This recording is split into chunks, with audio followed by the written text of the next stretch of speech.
기도하겠습니다. 사랑의 아버지 하나님, 우리가 함께 주님 앞에 주님의 그 영원한 본향을 간구하며 찬양하고 기도하고 예배합니다.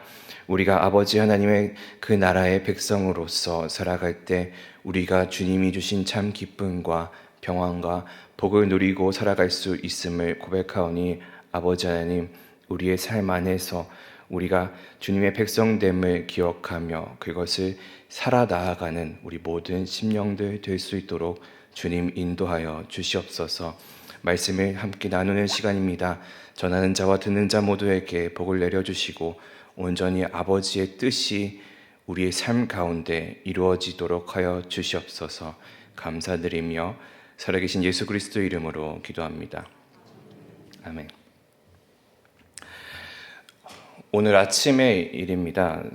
제가 이제 차를 타고 교회에 오기 위해서 이제 저는 강북에 살고 있기 때문에 이제 교회에 제일 가까운 한강대교를 지나려고 하는데 본래라면은 그것을 건너는데 1, 2분도 채 걸리지 않는 그런 시간이 걸렸습니다. 그런데 오늘따라 한 20분 정도 걸리더라고요. 보니까 누군가 이 현수막을 설치해 놓고 그 다리 위에 올라가서 높은 곳에 올라가서 고공시위와 또 투신 소동을 했던 것이었습니다.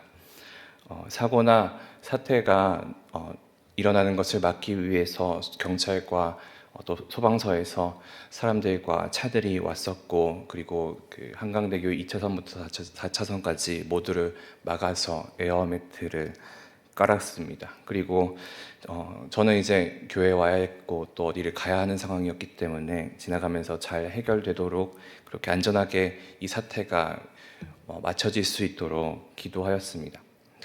오늘 오후에 그 인터넷 기사를 찾아보니까 그 사태는 잘 해결되었다라고 한 것을 보게 되었습니다. 한 5시간 동안 농성을 그분이 하셨다고 하더라고요. 잘 해결이 됐다라고 해서 기도대로 이루어진 듯합니다. 보니까 뉴스를 보니까 저 지난주 며칠 전에서도 또 다른 데에서 그렇게 하셨다고 하더라고요. 그러면 왜 이런 일이 일어났을까라고 생각해 보았을 때 이것이 단순하게 내가 죽겠다라고 이렇게 이야기를 하는 것보다는 현수막을 걸고 그 높은 다리 위에 올라가서 고공 시위를 했던 것을 보면 이분도 이 위에 올라갔었던 분도 어쩌면 세상을 바꾸기 위해서 무언가 하려고 했던 그런 행동이 아니었을까라고 생각해 봅니다. 무언가 변화를 바랬기 때문에 그렇게 위험한 곳에 일을 저지르지 않았을까 생각해 봅니다. 그러면서 가끔씩 이런 생각을 하게 됩니다. 세상이 변하려면 무엇이 필요할까라고 말이죠. 사람들은 세상을 바꾸기 위해서 여러 가지 노력을 해왔습니다. 때로는 역사를 보면 누구는 전쟁을 일으키기도 하고 누구는 발명이나 발견을 하기도 하고 기존에 가지고 있던 시스템에서 벗어나려고 노력을 하기도 하고 새로운 것을 만들기도 하고 자기의 마음에 맞는 누군가와 어떤 행동을 하기도 하였습니다. 어쩌면 우리가 지난주에 했었던 그 총선도 세상을 바꾸기 위한 우리의 행동이지 않았을까라고도 생각해 볼 수 있겠죠. 언젠가 저희 아버지께서 이렇게 이야기해 보신 적이 있습니다. 딱 반복 앞서 나가는 것이 필요하다. 너무 앞서 나가서도 안 되고 같이 걸어서도 안 되고 늦게 걸어서는 더더욱 안 된다. 반복 앞서는 것만으로도 그 작은 것만으로도 개인의 삶이 변화가 되기 시작하고 그 변화를 통해서 세상이 변할 수 있다라고도 말씀하셨습니다. 너무 앞서 나가게 되면 이상한 사람으로 낙인이 찍히게 되고 세상은 그를 받아들이지 못하지만 딱 반복 앞서는 것만으로 사람이 변하고 세상이 변할 수 있다라는 것이죠. 이렇게 달라지기 위한 것, 세상의 변화를 위해서 노력한 한 사람이 오늘의 본문에서 등장하게 됩니다. 그리고 그가 무엇을 이야기했는지를 함께 살펴보기 원합니다. 앞선 24장의 내용이 여호와 하나님의 말씀을 여호수아가 듣고 그 들은 것을 그대로 옮겨서 전달하는 것이라고 한다면 오늘의 본문은 여호수아의 그 생각과 말이 나오게 됩니다. 앞서서 하나님이 여호수아를 통해서 이야기했던 내용은 어떤 것인가요? 언약의 하나님이 너희 조상들과 너희에게 그 약속을 주셨고 그 약속을 이루셨다.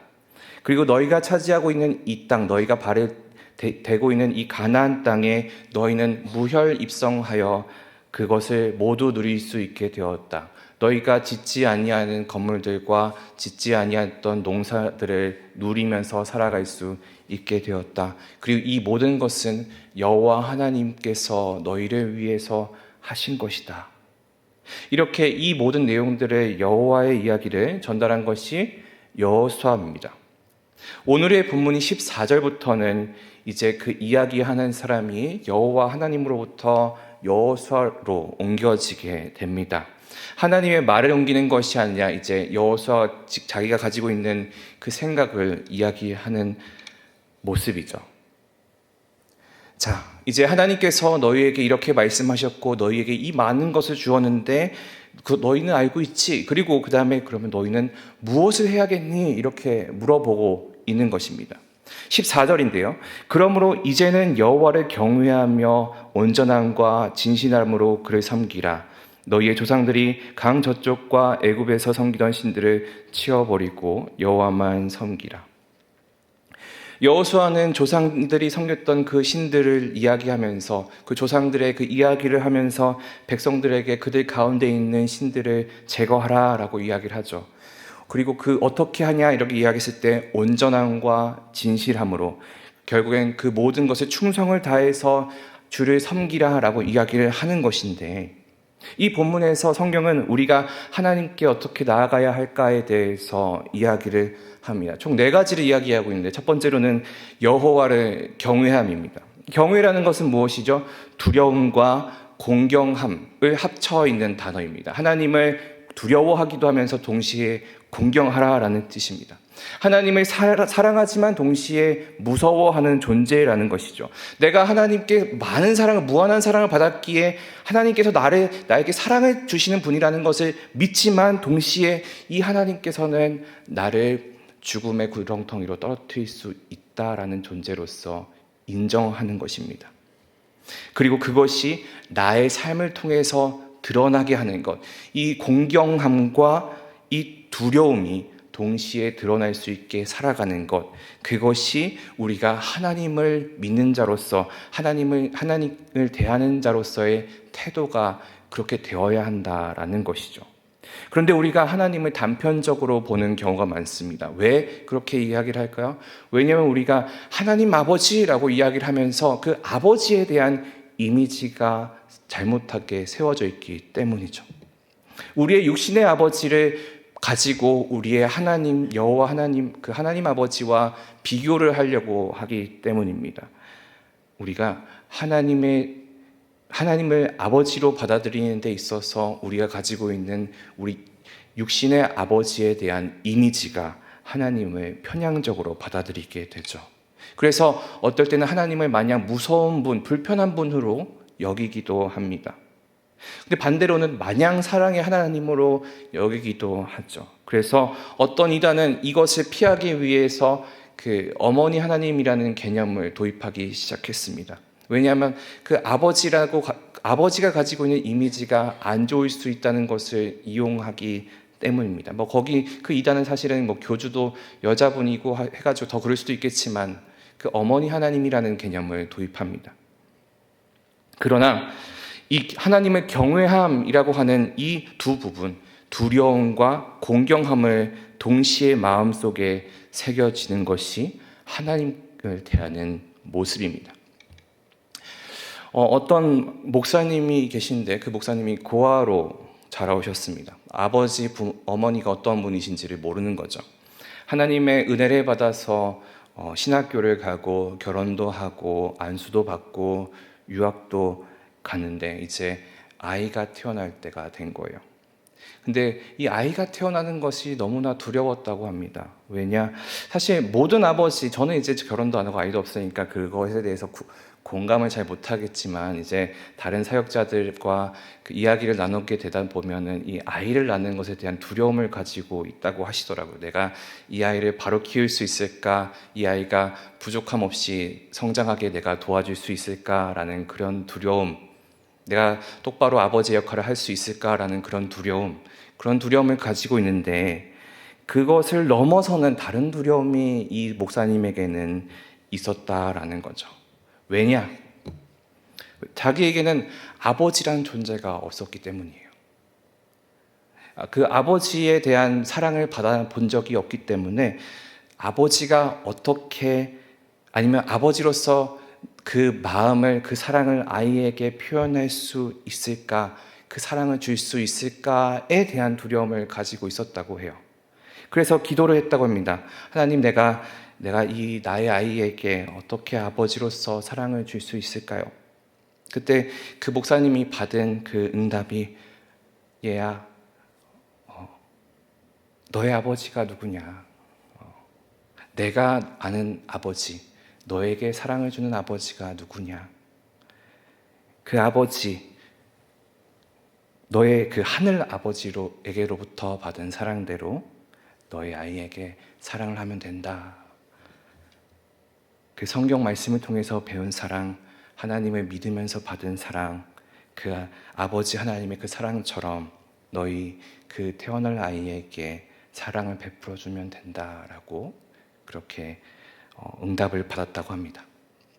지금 와서 그 아이가 어떻게 자라는지는 저희가 알 수가 없지만 성경이 이야기하는 사랑과 하나님께 받은 그 사랑이 어떠한 모습인지는 여러분들이 잘 아시리라 믿습니다. 그리고 그렇게 그 목사님도 자신의 자녀를 사랑했으리라 생각되죠. 결국 어쨌든 이 하나님, 사랑을 베푸시는 하나님, 또 우리가 두려움을 가질 수밖에 없는 그 하나님, 그것이 경외함이고, 하나님의 경외함이고, 그것이 우리가 하나님 앞에 나아가야 할 태도입니다. 두 번째, 오늘의 본문에서 이야기하고 있는 우리가 하나님께 나아가는 방법은 온전함입니다. 마태복음 이렇게 이야기합니다. 5장 48절인데요. 그러므로 하늘에 계신 너희 아버지의 온전하신과 같이 너희도 온전하라. 온전하다라는 것은 어떤 것을 의미할까요? 사실은 이제 사전적인 모습으로 보면 흠이 없다라는 것을 의미합니다. 우리가 성경 말씀을 보면서 흠이 없다는 것은 죄가 없다는 것이라고 생각해 볼 수 있는데, 그러나 예수님께서 우리에게 요구하시는 그 온전함이란 우리가 죄 없이 살아가는 것일 수 있겠지만, 그것이 당연하겠지만 우리가 죄 없이 살아갈 수가 없기에 예수 그리스도가 이야기하는 그 성도의 온전함이란 하나님의 의지에 전적으로 순종하려는 그런 마음가짐을 이야기한다 할 수 있겠습니다. 인간이 의식적으로 죄를 짓지 않겠다라고 하더라도 인간에게는 예수님처럼 완전해질 수 있는 것은 아닙니다. 그렇게 보았을 때에 성도들의 온전함은 자발적인 불순종을 해서는 안 된다라는 것도 있고, 또한 의지적으로 그러한 실패뿐만 아니라 무의식적인 잘못도 죄에 포함될 수 있기에 성경은 이렇게 이야기합니다. 요한에서 1장 8절인데요. 만일 우리가 죄가 없다고 말하면 스스로 속이고 또 진리가 우리 속에 있지 아니할 것이요. 우리는 죄가 없을 수 없는 존재들입니다. 따라서 온전함이란 전적으로 하나님만 의지하는 상태를 이야기하는 것입니다. 반대로 흠이 없다, 온전치 못하다 하는 모습은 하나님을 신뢰하지 않는 모습이 되겠죠. 그렇기에 우리는 주님 안에 온전한 자로서 하나님 앞에 온전하게 의지하는, 전적으로 의지하는 성도들이 되어야 할 것입니다. 이 온전치 못함에서 벗어나서 하나님만 의지하는 우리 온사랑교회 성도들 되기를 소망합니다. 세 번째로 오늘 하나님께 나아가는 방법은 진실함입니다. 하나님과 사람 앞에서 진실하는 것이죠. 특별히 하나님 앞에 진실한 것입니다. 그런데 제가 수많은 크리스찬들을 만나고 그들과 교제하고 이야기하면 참으로 많은 거짓말들을 제가 보게 됩니다. 하나는 문자 그대로의 거짓말쟁이들이죠. 그 순간에 그 상황을 모면하기 위해서 이들은 거짓말을 합니다. 그렇게 오해를 사게 되고 많은 사람들을 넘어뜨려서 죄된 행동을 하게 야기시키는 자들이 있습니다.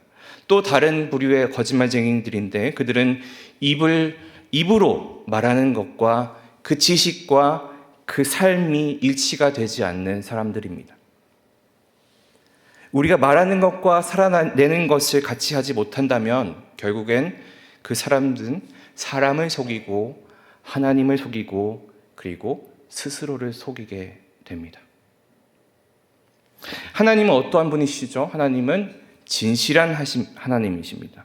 그래서 신명기 32장은 이렇게 이야기합니다. 그는 반석이시니 그가 하신 일이 완전하고 그의 모든 길이 정의롭고 진실하고 거짓이 없으신 하나님이시니 공의로우시고 바르시도다. 하나님과 함께하는 하나님의 백성은 거짓과 함께할 수 없습니다. 왜냐하면 하나님이 진실한 분이시고 거짓과 함께하실 수 없는 분이기 때문이죠. 그렇기 때문에 우리가 정말로 스스로에게 물어봐야 됩니다. 내가 정말로 내가 아는 것과 내가 말하는 것과 내가 살아나는 것, 그것이 일치를 이루면서 내가 살아가고 있는지 말이죠. 하나님의 의를 구한다고 이야기를 하는데 내 입은 그것을 이야기하고 있지만 내 삶은 전혀 그렇게 살아가지 않는다면 그것은 내 앞에 있는 사람들에게는 진실해 보일지 모르지만 나 자신에게 거짓말하는 것이고 하나님께 거짓말을 하는 것입니다. 우리가 하나님 나라의 백성으로서 진실하신 하나님과 함께하고자 한다면 우리는 나에게 먼저 진실한 자가 되어야 할 것입니다. 마지막으로 섬김입니다. 섬김은 무엇일까요? 섬김은 웃사람을 잘 모시는 것이라고 사전에 나와 있습니다. 오늘의 본문 앞뒤 문맥을 본다면 하나님을 예배하는 것이라고 우리가 쉽게 생각할 수 있겠습니다. 이스라엘 백성들의 조상이나 강 저쪽의 사람들이나 애굽 사람들이 섬기던 것은 무엇일까요? 그것은 이방신들 그리고 우상들이었습니다. 수많은 헛된 것들이었죠. 그리고 그들이 하나님이 아닌 것을 섬기게 될 때마다 언제나 그들에게는 하나님의 심판과 고난이 함께 했습니다. 그런데 이 예배라고 하는 것, 하나님을 섬긴다고 하는 것은 이 교회에서 우리가 예배하는 것뿐만 아니라 우리의 삶에서도 이루어지는 예배입니다. 삶을 통해서 하나님을 잘 모시는 것, 섬김이 아까 잘 모신다고 했었잖아요. 삶을 통해서 하나님을 잘 모시는 것, 이것이 우리의 삶의 예배이고 하나님을 올바르게 섬기는 것이라고 볼 수 있겠습니다. 결국에는 이 여호수아가 이야기하고 있는 하나님께 나아가는 4가지 방법은 하나의 구절로 우리가 볼 수 있겠습니다. 요한복음 4장 23절인데요. 아버지께 참되게 예배하는 자들은 영과 진리로 예배할 때가 오나니 이때라 아버지께서는 자기에게 이렇게 예배하는 자들을 찾으시느니라. 우리가 영과 진리로 하나님 앞에 나아갈 때에 우리가 온전히 하나님 앞에 나아가는 자, 하나님 나라의 백성으로서 살아가는 자를 나타낼 수 있을 것입니다. 그리고 이것이 오늘의 본문에서 여호수아가 이스라엘에게 바라는 모습이죠. 자, 여호수아는 이제 하나님께 나아가는 방법을 알려주었습니다. 그리고 이어서 이야기하죠. 지금까지 너희가 여호와 하나님뿐만 아니라 많은 민족과 그들의 신을 보았다. 그리고 이제 오늘 너희는 그중 하나를 선택하라. 이 이야기는 사실 많은 것을 담고 있습니다. 이스라엘 백성들은 지금까지 여호와 하나님 말고도 수많은 다른 신들을 섬겨왔다라는 것을 담고 있는 것이죠. 지금 좋아 보이는 것들, 너네가 저기 있는 애들 중에 좋아 보이는구나, 그걸 선택해라 라는 것이 아니라 지금 너희는 지금 많은 신들을 이미 섬기고 있는데 그 중에 지금 오늘 너희는 선택을 해라 라고 이야기를 하는 거예요. 우리 성경을 보면 잘 알다시피 이 아브라함의 부모님부터 시작해서 이 여호수아의 그 날까지 수많은 이방신들이 함께하고 있었습니다. 그것이 누군가가 어떠한 신이 더 많은 비중을 차지했는가는 우리가 알 수 없겠지만 언제나 조금이라도 남아 있었던 것이 현실인 것이죠. 이스라엘의 조상들로부터 애굽의 신들 그리고 가나안 족속의 그 신들을 알게 모르게 다들 섬겨오고 있었다라는 의미입니다. 만약 오직 온전하게 여호와만 섬겼더라면 그들이 이방신을 경험한 적이 없는데 어떻게 그 요소마다 그 리더십들이 약해질 때마다 그 리더십들이 보여지지 않을 때마다 우상들을 만들어 왔을까 생각해 볼 수 있죠. 그 마음속에 언제나 이 여호와 하나님을 대체할 만한 그 대체제를 품고 있고 그 마음속에 그 깊이 하나님을 속여오는 것이 하나님께 거짓말해오는 것이 일상이었다라는 걸 이야기하는 겁니다. 마치 모든 직장인들이 사직서를 가슴에 품고 있다 이야기하는 것처럼 언제나 하나님을 떠날 준비가 되어 있던 것이 이스라엘 백성이었습니다. 마치 어쩌면 우리에게 무슨 일이 생긴다면 언제든지 교회를, 공동체를, 하나님을 떠나갈 준비가 되어 있는 것처럼 생각하고 있는 것지도 모르겠습니다. 그런 이스라엘에게 여호수아는 강경하게 말합니다. 우리 15절을 한번 같이 읽어볼까요? 시작. 만일 여호와를 섬기는 것이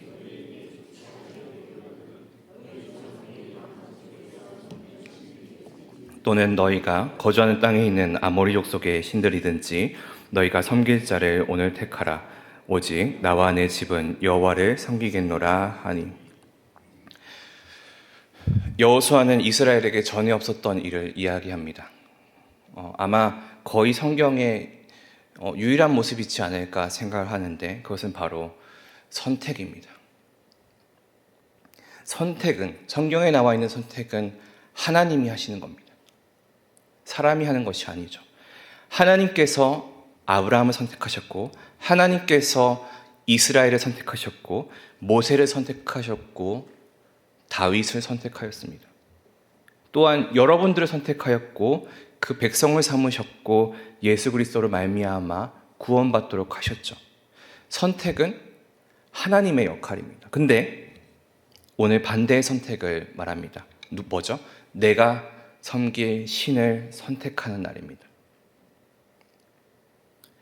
여호수아의 이 말은 이제 완전한 결단과 그 이방 신들을 끊어낸 그 일을 이야기하는 겁니다. 지금까지는 이 이스라엘 백성들이 다신교적인 성향을 가지고 있었던 이방 민족들의 그 영향을 계속 받았기 때문에 그 안에서 살아와서 여러 신을 섬기는 것이 당연해 왔다면 이제는 너희가 여호와 하나님께서 주신 그 땅에 여호와 하나님의 백성으로서 살아갈 그 선택을 너희가 해야 한다라고 말하는 것이죠. 너희도 이제 선택해라. 이제는 완전한 끊어냄을 이뤄내라. 너희의 우상과 불순종에서 완전히 벗어나서 끊어내라 라는 것을 말합니다. 오직 나와 내 집은 여호와를 섬기겠노라. 나와 우리 집안은 우상과 불순종에서 완전히 벗어나겠다. 먼저 선포를 한 후에 그리고 이스라엘 백성들이 대답하죠. 16절에서 18절 말씀인데요.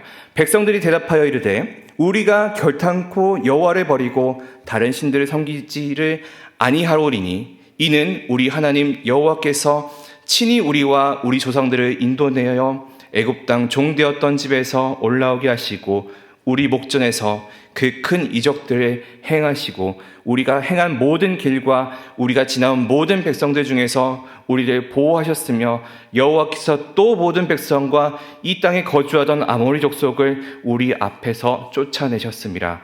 그러므로 우리도 여호와를 섬기리니 그는 우리 하나님이시니이다 하니라. 이스라엘 백성들이 이제 결심을 하고 하나님을 섬기겠다 이야기를 하고 여호와가 우리 하나님이다라고 선포하게 됩니다. 그가 우리 조상들에게 그리고 우리에게 어떤 일을 하셨는지 어떤 이적을 하셨는지 우리가 알고 있다라고 말하는 것이죠.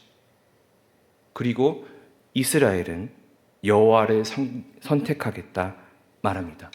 그런데 여호와는 이때 아까 이야기했던 이야기와는 반대의 이야기를 하게 되죠. 19절에서 20절인데요. 여호수아가 백성에게 이르되 너희가 여호와를 능히 섬기지 못할 것은 그는 거룩하신 하나님이시요 질투하시는 하나님이시니 너희의 잘못과 죄들을 사하지 아니하실 것입니다. 만일 너희가 여호와를 버리고 이방신들을 섬기면 너희에게 복을 내리신 후에라도 돌이켜 너희에게 재앙을 내리시고 너희를 멸하시리라 하니. 여호수아가 이렇게 이야기합니다. 너희는 자격이 없다. 그럴 능력이 없다. 자, 하나님은 거룩한 분이시고 질투하시는 분인데 너희의 모습은 어떠냐? 너희의 잘못, 결국에는 하나님을 의지하지 못하고 이방신들을 따라가고 있는 그 모습들을 지금까지 계속해 와 있는데 어떻게 너희가 여호와 하나님만을 섬기겠냐라고 이야기할 수 있느냐라고 이야기하는 겁니다. 하나님께서는 이스라엘 백성들에게 이렇게 이야기를 하셨죠. 레위기 19장 2절 후반절 말씀인데요. 너희는 거룩하라. 이는 나 여호와 너희 하나님이 거룩함이니라. 이스라엘 백성들은 나는 거룩하니 너희도 거룩하라 라고 이야기하셨던 그 여호와 하나님의 말씀에 그 삶과는 너무나 동떨어진 삶을 살아왔기 때문입니다. 그래서 여호수아는 역설적으로 이렇게 이야기하시죠. 그리고 질투하시는 하나님, 즉 너희 하나님께서는 너희의 그 하나님을 향한 외도, 그 바람은 벌을 가져다 줄 텐데 괜찮겠느냐? 하나님은 너희의 그 사랑을 다른 신과 나누어 가지고 싶어 하시지 않으시는데 너희는 어떻게 할 거냐? 하나님은 너희의 완전한 사랑, 모든 사랑을 원하신다. 그렇게 묻습니다. 그리고 여호수아에게 21절 이하로 이렇게 말하죠. 아니다. 우리는 여호와만을 섬기겠다. 우리는 그런 모습을 두고 살아가지 않겠다. 우리가 정말 하나님만 바라보며 살아가겠다. 이제는 이방신들을 버리고 살아가겠다. 내가 받은 은혜가 있고 내가 받은 인도하심이 있고 내가 받은 동행이 있으며 내가 본 이적이 있다. 그 하나님이 살아계심을 내가 안다. 그러니까 내가 이제는 여호와만을 섬기겠노라 라고 말하는 것이죠.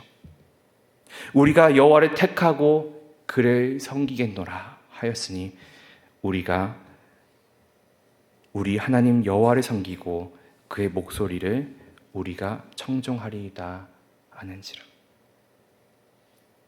그리고 이 결단에 이스라엘 백성의 대답은 우리가 우리의 스스로 증인이 되었다. 곧 이스라엘 스스로 이스라엘의 증인이 되었다라고 말합니다. 그들이 보고 경험한 그리고 은혜의 그 하나님의 살아계심을 가지고 그들은 이제는 하나님만 믿는, 하나님만 섬기는 그런 하나님의 백성으로서 살아가기로 선택한 것이죠. 그리고 하나님 하신 그 일에 대한 증인은 우리가 스스로 되었다라고 말합니다. 내가 하나님의 백성이라는 사실을 스스로 그것을 자긍심으로 두고 우리의 마음속에 새겨내겠다 하는 것입니다. 이것이 이스라엘을 바꾸고자 했던 여호수아의 일입니다. 근데 우리의 실제와 우리의 삶을 한번 돌아보았으면 좋겠습니다. 나의 마음을 그 이스라엘의 하나님 여호와께로 행하는 것이 아니라 내가 헛된 믿음을 가지고 스스로 증인이 아니라 우상을 만들어 내고 있는 것은 아닌지 말이죠. 이 우상이라는 것은 때로는 물질일 수도 있고 때로는 다른 무언가일 수도 있고 때로는 어떠한 보상 심리를 갖는 것일지도 모릅니다. 내가 이만큼 하고 있다는 것을 누군가 알아주기를 원한다. 내가 그것으로 위안을 삼는다. 때로는 그것이 필요할지도 모릅니다. 무언가 원동력이 될 수도 있겠죠. 하지만 그 주와 객이 바뀌어버리는 것을 보게 됩니다.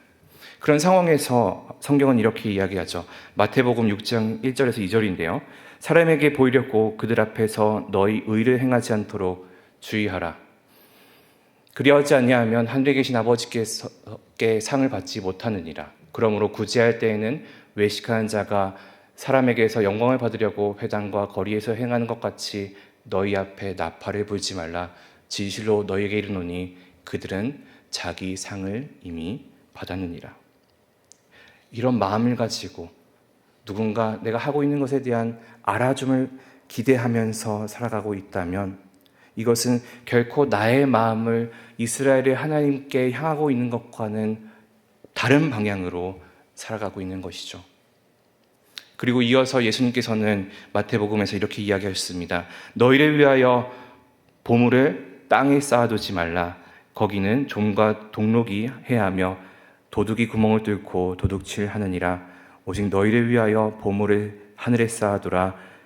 거기는 좀이나 동록이 해하지 못하며 도둑이 구멍을 뚫지도 못하고 도둑질도 못하느니라. 내 보물이 있는 곳에는 내 마음이 있느니라. 우리가 하늘에 상급을 쌓아두어야 하는데 그 상급을 땅에 두려고 하고 그것을 계속해서 확인하고 누군가에게 보여주려고 하고 있습니다.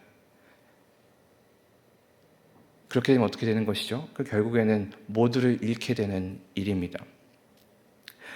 우리의 마음이 하나님을 향해져 있고 그 하나님을 향해서 있는다면 우리의 상급은 그 하늘에 있어야 하는데 우리가 바라는 것은 우리의 삶은 그 하늘에 있는 것을 보는 것이 아니라 내 앞에 있는 것, 내 것을 누군가 보아주기를 바라는 것으로서 여겨지기 원하기 때문에 예수님께서는 이런 지적을 하시는 것이죠. 거룩이란 하나님을 닮는 것이고 예수 그리스도를 닮는 것입니다. 예수 그리스도를 닮는 것은 그 흠없는 삶을 살아나가는 것이죠. 그리고 예수님은 어떠하셨는가? 예수님의 사역을 보았을 때, 예수 그리스도가 그 하신 일을 보았을 때 예수님의 그 많은 일들이, 그 많은 사역들이 누군가 알아주기를 바라고 그것을 하셨는가요? 아니죠. 예수님이 누군가 알아주기를 원해서 그 십자가에 달려 돌아가셨나요? 아니죠. 그렇다면 예수님께서 그 모든 일들을 하실 수 있는 이유는 무엇이냐? 그것은 여호와 하나님을 향한 그 마음이 계셨기 때문입니다. 그 하나님의 구원 사역에 동참하고 계셨기 때문에 예수님께서는 그 모든 일들을 행하실 수 있었던 것이죠. 그리고 하나님의 일에 대한 증인이시기도 했기 때문입니다. 여러분들은 어떻게 살아가기를 원하십니까? 오늘 여호수아의 이야기처럼 한 여호와만을 섬기기를 원하시는지 혹은 세상의 것을 따르기를 원하시는지 말이죠. 여러분이 스스로에게 물어야 합니다. 나는 증인인가? 내가 하나님의 사랑과 그 동행이 나의 삶에 있었는가? 그것을 내가 인정하는가?